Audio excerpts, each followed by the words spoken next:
দিন প্রসারের কাজ করবেন। এই দিন প্রচারের কাজ করব কিভাবে? আমরা করব কিভাবে দিন প্রচারের কাজ? দিন প্রচারের কাজ করা এতটা কঠিন না। ইসলামে আমলে সালের একটা বিষয় আছে। যেমন আমাকে যিনি সর্বপ্রথম সূরা ফাতিহা শিখিয়েছিলেন, শেখানোর জন্য ইফোর্ট দিয়েছিলেন, মাদ্রাসায় ভর্তি করেছিলেন, কোনো না কোনো ভাবে পয়সা দিয়ে যে কোনো হোক ইফোর্ট দিয়েছিলেন, আমি যতদিন পর্যন্ত সূরা ফাতিহা পড়ব, আমি যতদিন পর্যন্ত ওই ব্যক্তির শেখা আমলটা করব, সেম জেরক্স কপির একটা সোয়াব তার আমল নামায়ও যাবে। সুবহানাল্লাহ বলেন সবাই। যার এলাকা, যার যার মসজিদ, এই এলাকাগুলোতে কাজ করা শুরু করে দেন। প্রথমত আপনারা অ্যাক্টিভিজম শুরু করেন। যেমন ইউজিবিতে একটা কালচারাল ক্লাব হয়েছে, আলহামদুলিল্লাহ। আমি একটা এক্সাম্পল দিচ্ছি এই কালচারাল ক্লাব দিয়ে কি কি হতে পারে। এই কালচারাল ক্লাবটা প্রত্যেকটা ভার্সিটিতে photography club, dancing club, debate club, অমুক তমুক হাবি যাবি দুনিয়াবি সব।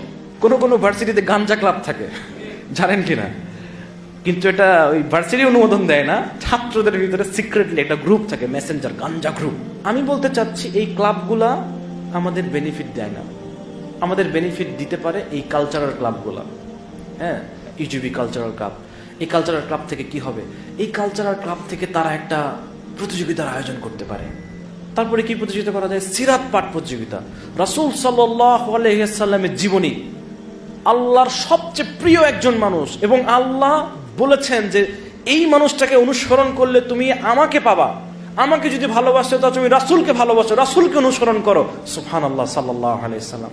তো তাকে, তার জীবনী যদি আমি ইউনিভার্সিটির স্টুডেন্টদের ভিতরে, আমার এলাকায়, আমার ওই ক্যাম্পাসে, যে এই ক্যাম্পাস না আমার ক্যাম্পাসে, যদি এটা নিয়ে একটা সিরাত পাঠ প্রতিযোগিতা অথবা সিরাত প্রতিযোগিতা এরকম কোনো কিছু বই দিয়ে দিলাম, ছোট একটা বই দিলাম, উসওয়াতুল হাসানা অথবা আমার নবী মুহাম্মদ, এ বই দিলাম, এই বইয়ের উপরে তোমাদের সিরাত পাঠের প্রতিযোগিতা হবে, বিজয়ীকে 10,000 টাকা, 20,000 টাকা নগদ পুরস্কার। পাশাপাশি এই সকল ছাত্রগুলাকে অশ্লীলতা থেকে বাঁচার জন্য, মাদকাসক্তি থেকে বাঁচার জন্য, পর্নোগ্রাফির ফিতনা থেকে বাঁচার জন্য, এই যে প্রেম ভালোবাসার নোংরা সংস্কৃতি যেগুলো রয়েছে, যেগুলোর মাধ্যমে ধর্ষণ বেড়ে যাচ্ছে, সুইসাইডের কেস বেড়ে যাচ্ছে, ডিপ্রেশনের রোগী বেড়ে যাচ্ছে, মাদকাসক্তের সংখ্যাও বেড়ে যাচ্ছে, এগুলো থেকে বাঁচানোর জন্য তারা স্কুলে কলেজে কলেজে একটা অ্যাক্টিভিজম করে ফেলতে পারবে কিনা? কথা বলেন। আমি আফসোস করি, হায় হায়, আমার ওই যুবক বয়সে, আমার ওই ইয়াং বয়সে আমাকে যদি কোনো বড় ভাই এসে আমাকে যদি সঠিক পথটা বলতো, রাফি তুমি এটা করো না, রাফি তুমি এইদিকে যেও না, এই অনুযায়ী চলো, আমাকে যদি এসে দিত আকাশের উপরে আকাশ, আমাকে যদি এসে দিত মুক্ত বাতাসের খোঁজে, কতই না ভালো হতো। আমি একটু পরে জানতে পারতাম অ্যাটলিস্ট বিষয়গুলো কি, একটু আলাদা থাকতে পারতাম, ইমম্যাচিউর হয়ে থাকা লাগতো না আমার আরো কয়েকটা বছর। ম্যাচুরিটি আসতে তো ঠেকে ঠেকে মানুষ ম্যাচুর হয়ে যায় না?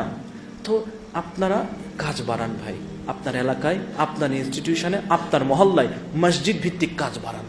এগুলোতে যে যে পন্থা আছে সেগুলো নিয়ে আপনারা কাজ করা শুরু করেন। হ্যাঁ, এই সমাজকে অশ্লীলতা মুক্ত করেন, এই সমাজের মানুষদেরকে শুদ্ধ করেন। এটা আপনার দায়িত্ব, নবীওয়ালা কাজ। এটা কার কাজ? নবীওয়ালা কাজ। প্রত্যেকটা নবী রাসূলগণ সেই দাওয়াত দিছে, নিজের জীবনের রিস্ক নিয়ে দাওয়াত দিছে। তো কাজ করতে হবে ভাই, দাওয়া দিতে হবে ভাই, নবীওয়ালা কাজ। আল্লাহ আযজা ওয়া জাল কোরআনুল কারীমে বলছেন, আয়াতটা বলতেছি না, বাংলা অর্থ বলতেছি, যে দিনের দাওয়াত দেয় তার নিরাপত্তার দায়িত্ব আল্লাহ নিয়ে নেয়। সুবহানাল্লাহ বলেন সবাই। তার রিজিকের দায়িত্ব আল্লাহ নিয়ে নেয়। সুবহানাল্লাহ বলেন সবাই। আমি যখন 21 সাল থেকে দাওয়াত দেওয়া শুরু করছি, মানে ওয়া তারযুকু মান তাশা বিগাইরি হিসাব, কোন জায়গা থেকে আল্লাহ হিসাব রিজিক দিচ্ছে আমি অবাক হয়ে যাই। এমন খাজানা থেকে আসছে, ভাই এটা তো আমার পাওয়ার কথা ছিল না, আল্লাহ দিয়ে দিচ্ছে। সুবহানাল্লাহি ওয়া বিহামদিহি। আল্লাহ দিনের কাজ করেন, যত দিনের কাজ করবেন রিজিকে বারাকা আসবে, যত দিনের কাজ করবেন নিরাপত্তা আল্লাহর। নিরাপত্তা কার? মানুষ ট্যাগ দিবে, সমাজ কথা বলবে। রাসূল সাল্লাল্লাহু আলাইহি সাল্লাম ঘোষণা দিয়ে দিয়েছেন যে তোমার কোনো দাওয়াতে যদি কোনো মুসলিম, মানে কোনো কেউ যদি দিনের দিকে আসে, তোমার জন্য একটা লাল উট বরাদ্দ করা হবে। কি উট? লাল উটটা হচ্ছে ওই সময়ের সবচেয়ে বেস্ট একটা বাহন। এই সময়ের বেস্ট বাহন যদি বলি, টেসলা, মার্সিডিজ বেঞ্জ, ফেরারি, হ্যাঁ রে, পাইলেই হয়েছে 6 কোটি 10 কোটি টাকা দাম। এত টাকা যখন অ্যামাউন্ট ওঠে, তখন তো দুনিয়াবি চিন্তা আমার মাথায়, দাদা এত টাকা, তাহলে তো বেশি বেশি দিনের দাওয়াত দিব, বেশি বেশি মানুষ যেন দিনের দিকে আসে। ঠিক আছে ভাই।